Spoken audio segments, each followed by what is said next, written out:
Right now, save 50 to 70% off at Banana Republic factory stores and online. And 60% off absolutely everything at Gap factory stores. Save even more with 40% off clearance at Gap factory stores. And at Banana Republic factory, all flannel shirts $19.99 and doorbuster scarves $9.99. This weekend only. Search our store locator for your nearest Gap factory and Banana Republic factory store or shop us online. Blog Talk Radio. Welcome to Nonprofit U, a forum where nonprofit stakeholders can share lessons learned and discuss the latest developments in the industry. My name is Valerie, Leonard, your host. I'm a consultant to nonprofits, and I specialize in community and organizational development. I work with nonprofit organizations to help them make a stronger impact to their clients and communities, and you can find Nonprofit U on Facebook and Twitter. I encourage you to comment early and often using the hashtags NonprofitU, Lumity, or Technology for Communities. You can also leave comments on blogtalkradio.com/nonprofit_U. The chat room is open, and you can post comments and questions.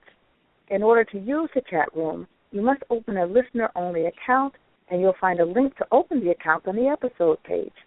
You can also email me questions at consulting@ValerieFLeonard.com or send messages through Facebook and Twitter. You'll find a Nonprofit U fan page on Facebook, and the Twitter account is @NonprofitU. We'll be taking questions by phone and from our chat room at about the 20-minute mark, and the call-in number is 347-884-8121. Today's episode is Using Technology to Build Communities.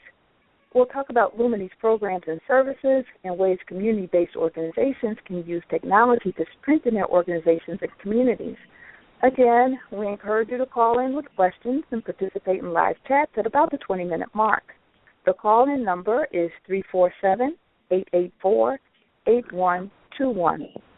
Nonprofit professionals, educators, and community stakeholders are especially encouraged to call in and share your stories. Guest for today is Kara Kennedy. She's the Executive Director of Lumity. Kara joined Lumity as the Executive Director back in 2009, and under her leadership, Lumity has rebuilt itself, achieving consistent high customer satisfaction and increased financial stability during economically challenging times. The Nonprofit Job Board, NPO.net, the Finance Services, and the Computer Technology Center services have grown and expanded, and the technology services are now focused to help nonprofits make informed choices on their technology needs. In addition, Lumity most recently expanded into recruiting and matching skill-based volunteers to nonprofits and STEM schools via the Community Core to help with mentoring, training, and time-limited tech projects. You can find the bio for Kara on my blog, Nonprofit U, under Episode 14, Using Technology to Build Communities. You can go to ValerieFLeonard.com/NonprofitU and click onto the episodes page. Thank you so much for being on the show, Kara. It's indeed an honor to have you. Can you tell us a little bit about yourself and how you came to work with Lumity? Well, thank you, Valerie, for inviting me. A little bit about myself. Well, I was looking to get my first executive director job when I was looking around and learned about Lumity. And it was interesting because my background is more healthcare. And when I saw this job, it's all about technology, finance, and basically consulting, which I didn't have experience in any of those three areas. But I decided, I was ready for a change, and I wanted to learn something new. And so I fought my way to get this job, and boy, I've learned a lot since I have been here. Oh, and what was awesome. kind of yeah. What's been interesting is that this is an organization that in the beginning I was kind of like, how excited could I get around tech finance and consulting? And look, 6 years later, I'm having a lot of fun. I've learned a ton, and I'm excited about where we're going. Yeah, that's great. And it's interesting, too, that you said that you had no experience. And one, I look at the fact that you're obviously a strong leader, but two, sometimes it's better. I know I performed best in jobs that I knew nothing about, because it kept me on my toes, and I could look at things from a fresh perspective. I like to compare it to proofreading my own papers.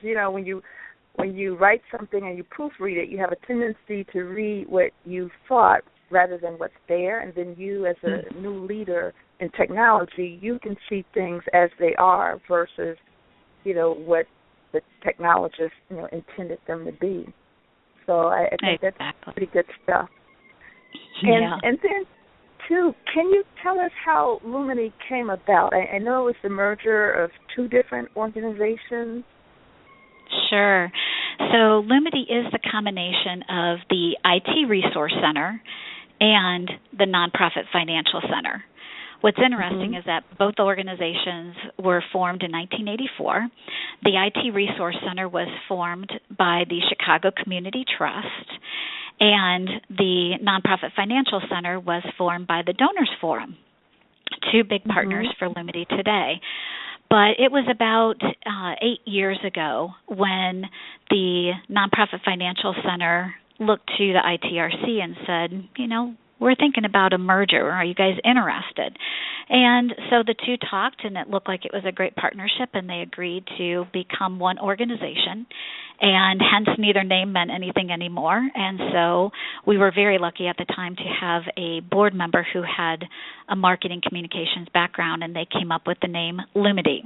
Illuminate the community was the whole thought process behind the new name. Oh, I love it. I love it. And along those lines, you like to tell nonprofit leaders that while you change the world, we'll help you run yours smoother. So what are some of the technology solutions that Lumity offers?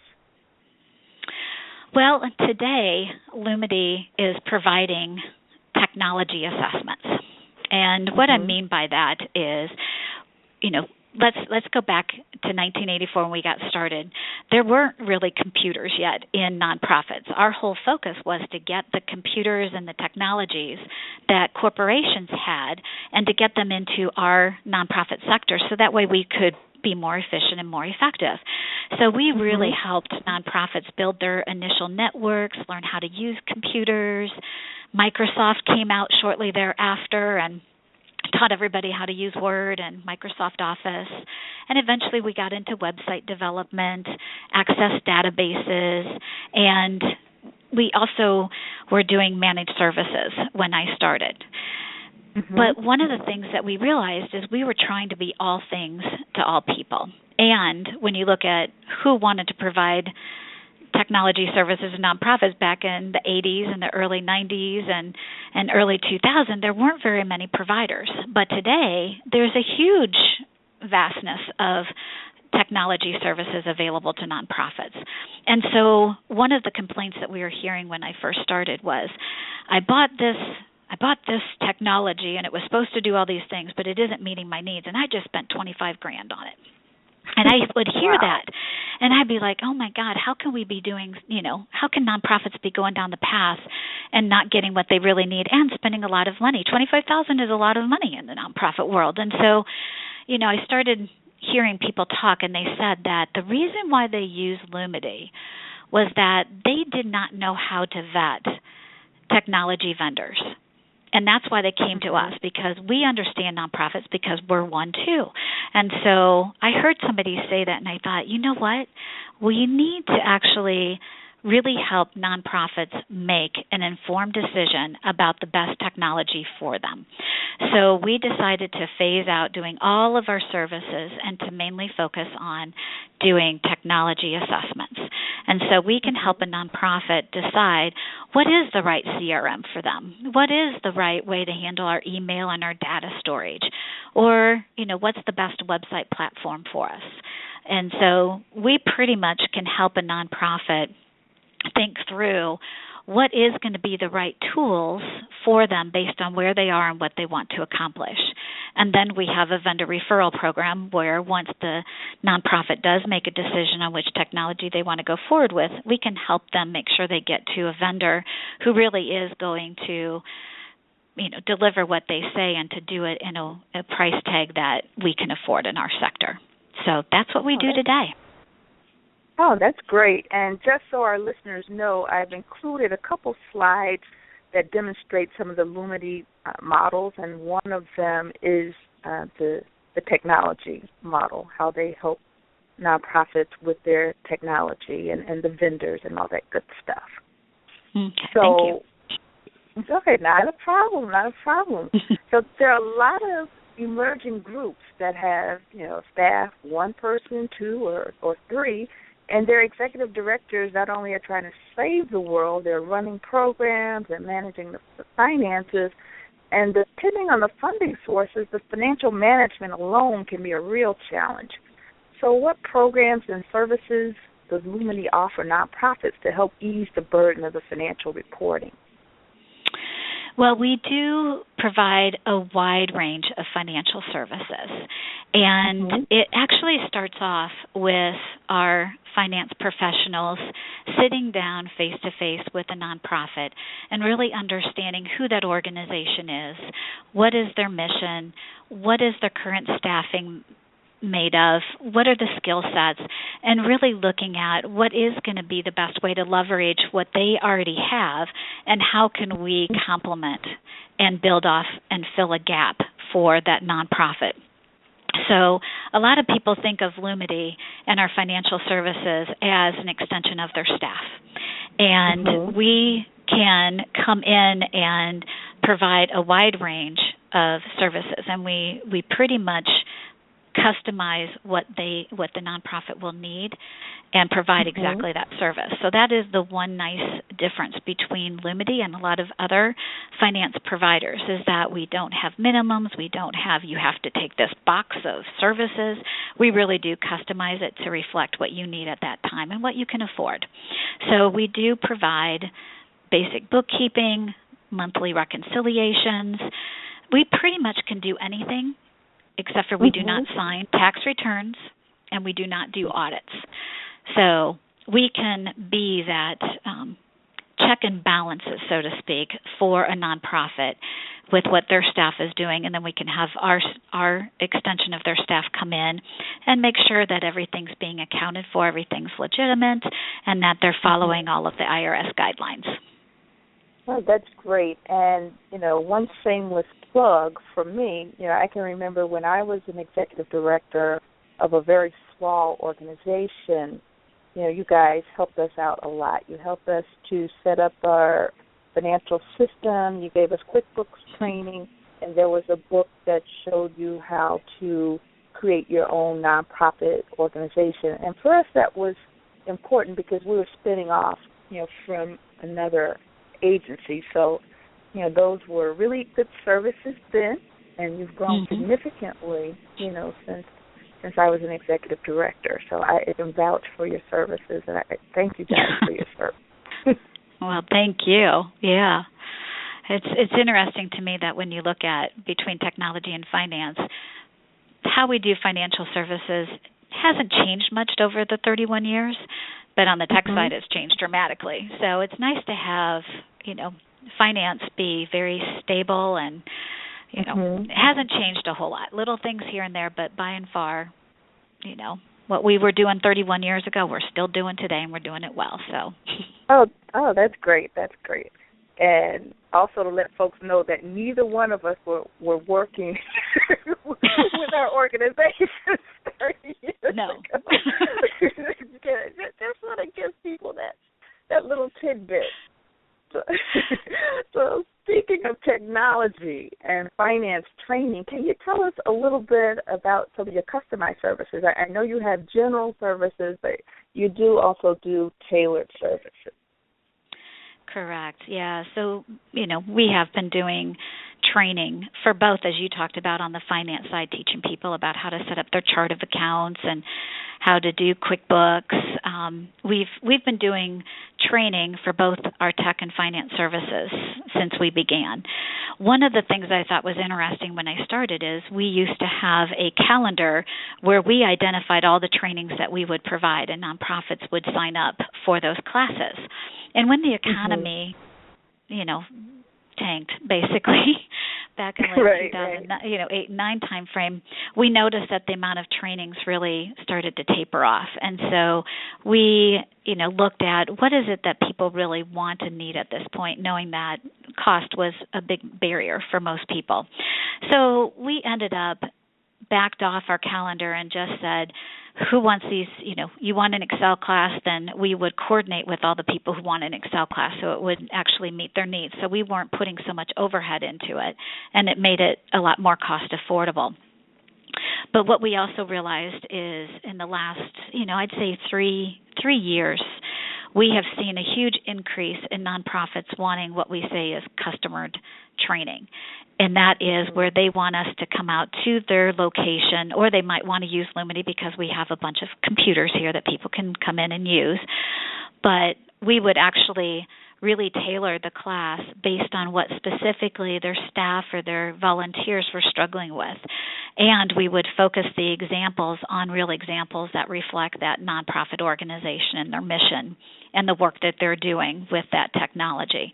So the customized services really is giving the nonprofit what they want, how they want it, when they want it, where they want it, and being able to really meet their individualized needs.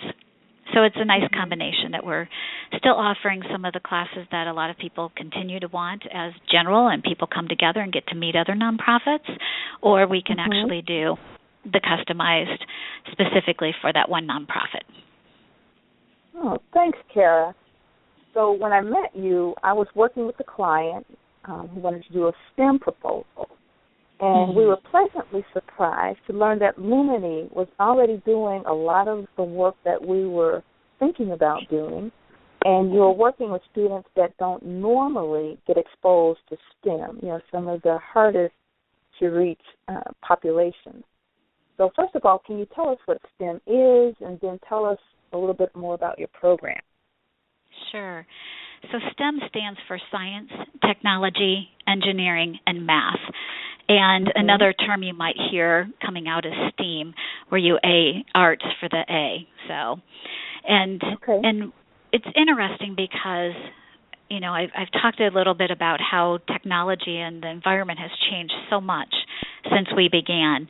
And one of the areas that we kind of walked into over a period of time was through our work that we do in the community technology centers.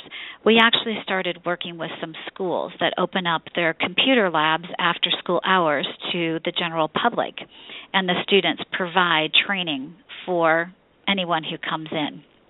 And we saw that some of our best success rates actually came from the school settings.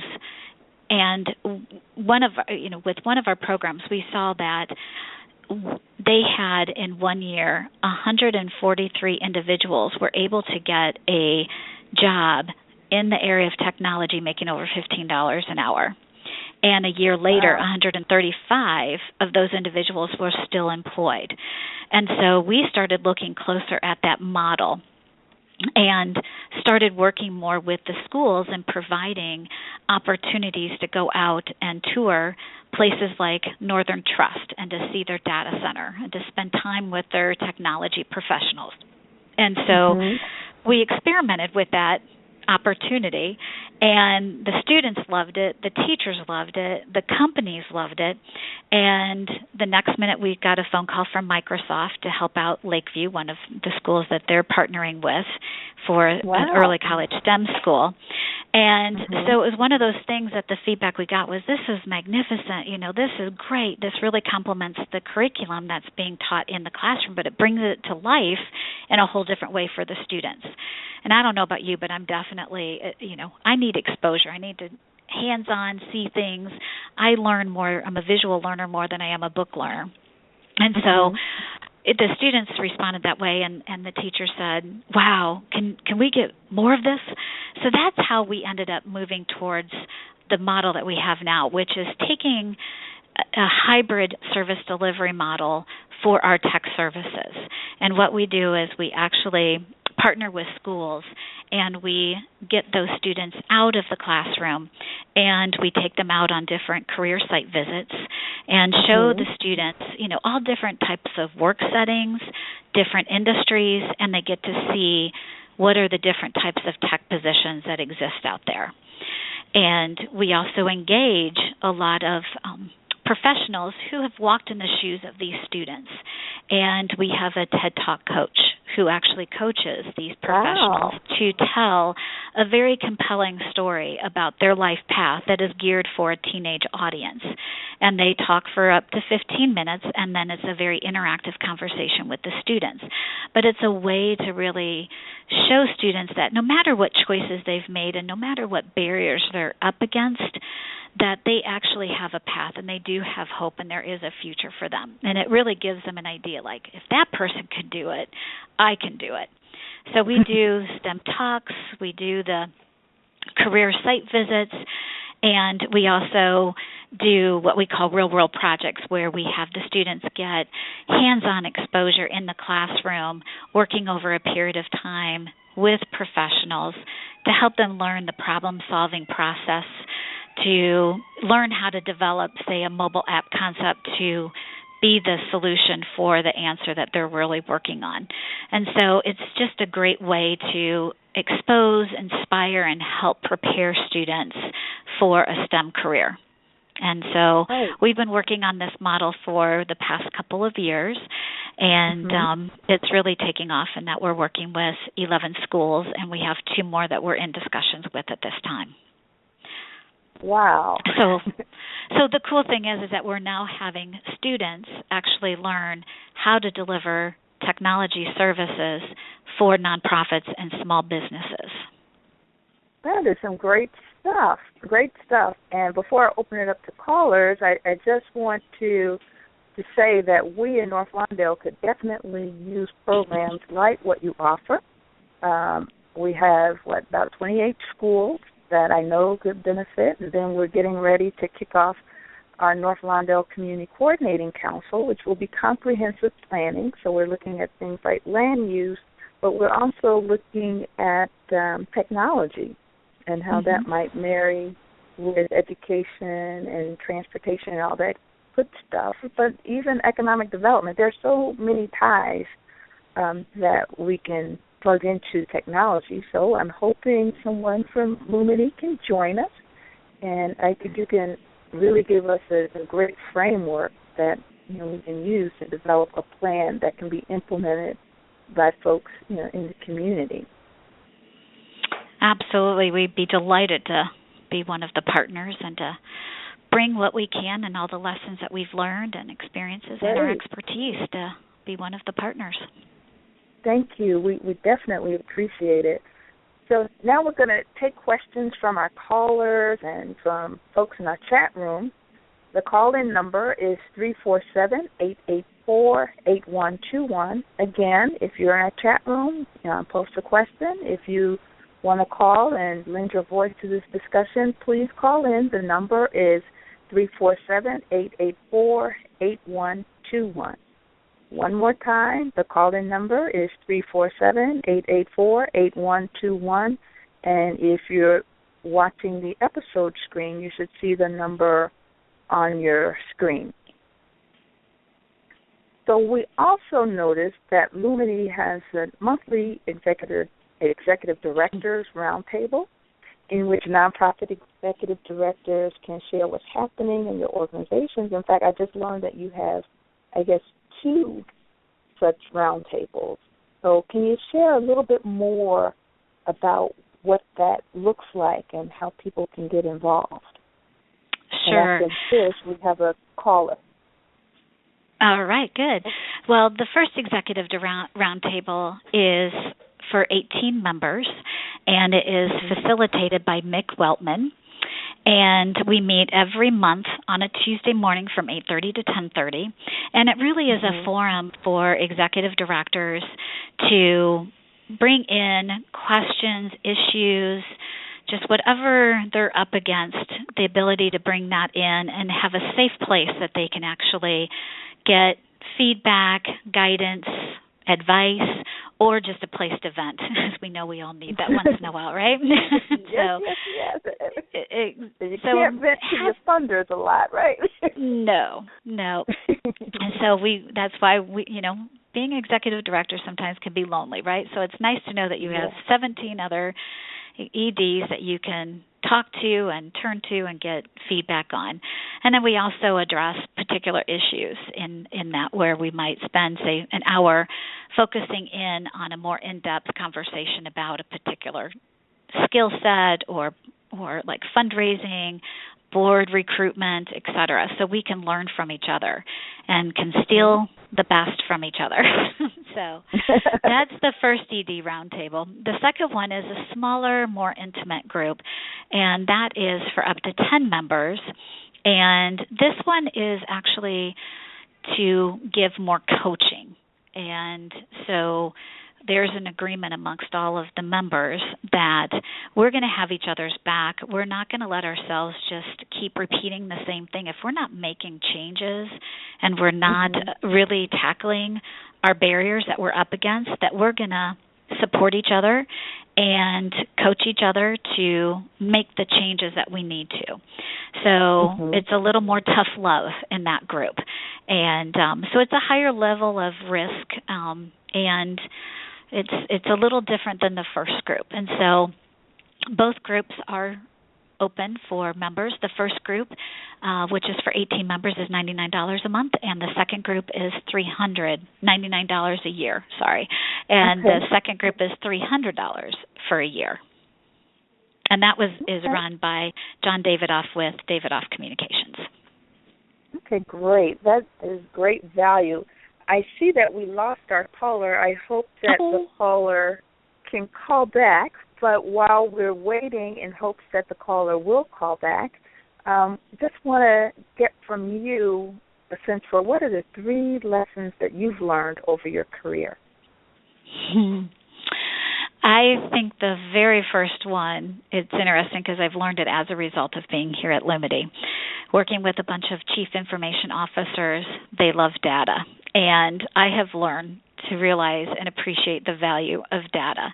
And so I think that for someone like me who is a social worker and very much I have a lot of passion and I care about a lot of things, sometimes I didn't always pay attention to the real numbers and the data. And I think that that's one thing that I've really learned can serve me well, is gathering that information and looking at it, because sometimes what I perceive and what is actually out there can be 2 different things. So I think that's my first lesson. The second one is around partnerships and collaborations. And I think a lot of times as an executive director, we feel like we need to, and as a nonprofit employee, a lot of times we're in it alone, or we feel like we're in it alone. And sometimes that's our own barrier. And I've learned for myself that I don't have to do it alone. And as a matter of fact, I'm a lot more potent and powerful when I am partnering and collaborating with others. And that having different viewpoints, different perspectives, different skill sets and expertise coming together produces a much greater outcome than me working alone. And so I think the whole idea of really partnering and collaborating is important. And the third one I would say is to not hedge on going for excellence and going for the best. We're all doing really important work in our nonprofits, and sometimes, we don't rock the boat enough and challenge ourselves to do better and to do more. And it's hard to do that because our brains are wired to keep us comfortable and to keep us in our safe zone. And yet the only time that we really achieve great things is when we do step out of our comfort zone and really go for it. And I think that that's the one that I've been really working on and learning how to do that in a way that's engaging others to play with me and to join me and to join others that are striving for that and to support others. So I think striving for excellence is my last one. Okay, great. And on that note, I see that we do have a caller with phone number area code 312-675-0240. Did you want to introduce yourself? And if you have a question or comment, we'd be more than happy to hear. Hi, my name is Willie, and it's been a great conversation. I learned a lot. Hey, Willie, how are you?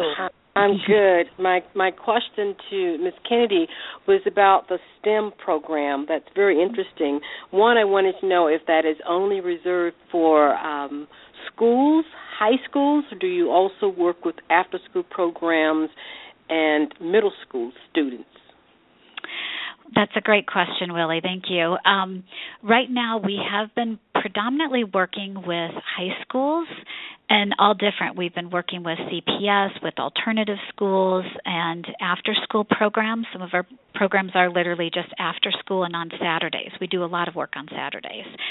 At this point, we haven't worked with middle schools. That doesn't mean that we wouldn't, but right now we've been really trying to hone in and create all the best practices for the high school students. But I've been getting a lot of questions about middle school. What age group are you thinking? Middle school, just thinking that the sooner you start, the better, but especially with the programs where they're actually teaching them the tech skills. I don't know if your program, it wasn't clear, are you more career-oriented or you also improving the tech skills? I know you mentioned the project-based learning, so maybe that's why you're limiting it to high school-age students. Yeah, we've been choosing the high school just because you're right. It is really important to get into the younger the better.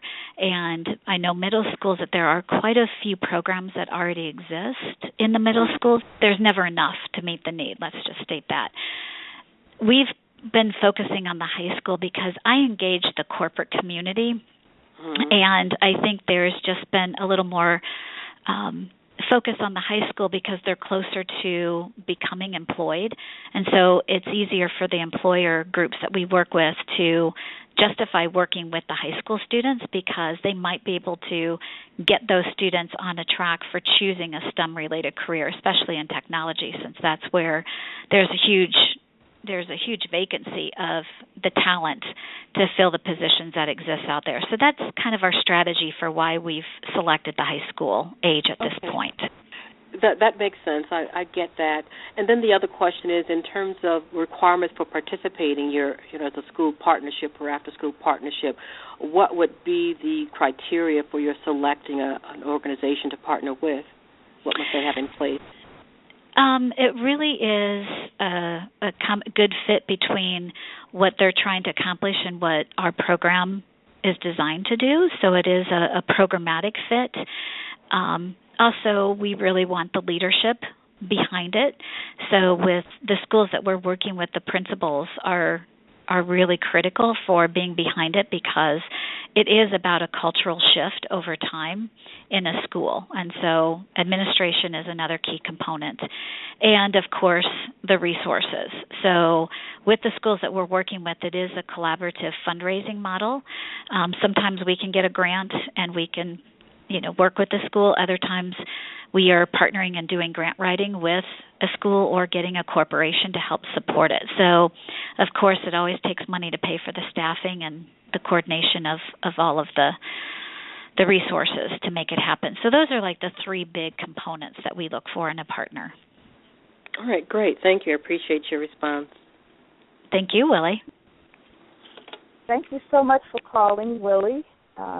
Just so you know, Willie Cole at some point was a program officer with Same Family Foundation, and when she was there, they started a partnership with one of your predecessor organizations, the Nonprofit Financial Center. And, that's how I got exposed to QuickBooks and all that good stuff. Staines was gracious enough to underwrite QuickBooks training for 10 organizations, and our organization was one of the recipients. So Willie has done a lot of work with you, convening a number of different capacity building and leadership programs, and she's now working with her church group. So I thank Willie again for all of her service in North Lawndale. And it looks like she has called back. I guess she has something else to say. No, I'm sorry. I didn't hang up. I didn't know if I was supposed to hang up. Okay. Okay. I thought I just... Okay. All right. Well, okay. Sorry about that. Right. Yeah. That's okay. We're going to be wrapping up anyway. we've come to the end of our show. In fact, we are over a little bit, but I just thought that the conversation was very rich, and every minute, I thought there was a lesson learned. So I really appreciate that, Kara. So I want to thank you again. I want to remind everybody that Kara Kennedy is the Executive Director of Lumity, and you've just heard some wonderful stories from her. Thank you, Willie Cole, for calling in and helping us take the conversation to another level. But before we go, Kara, would you care to share any parting thoughts and tell us how we can reach you? Well, I guess the piece that I've really appreciated about being at Lumity is, and I think this is relevant for all of us in nonprofits, is how do we continually work to provide relevant services for the communities that we're serving. And I'm excited about our new service delivery model in the area of technology, and soon it will be with bookkeeping as well. And I love the model idea of where we are working in the community, for the community, and by the community. And I'm really open to talking with more people who are interested in exploring a way we can work together. And you can reach Lumity at 312-372-4872, and you can email me at kkennedy@lumity.org, and you can always visit our website at www.lumity.org. Awesome.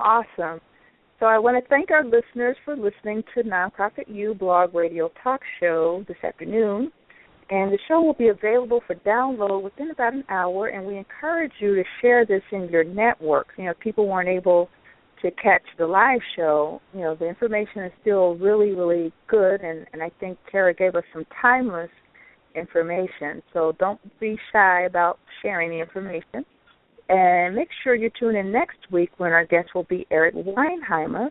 He's the president and CEO of the Donors Forum, and we're going to talk about ways that nonprofits can engage in advocacy to increase their community impact. So Kara talked about democracy in its purest form in terms of sharing information with nonprofits, and he's going to take that conversation to another level to show us how we can engage in advocacy as nonprofits and not get in trouble. So I'm looking forward to a very lively discussion, and until then, I will see you next week.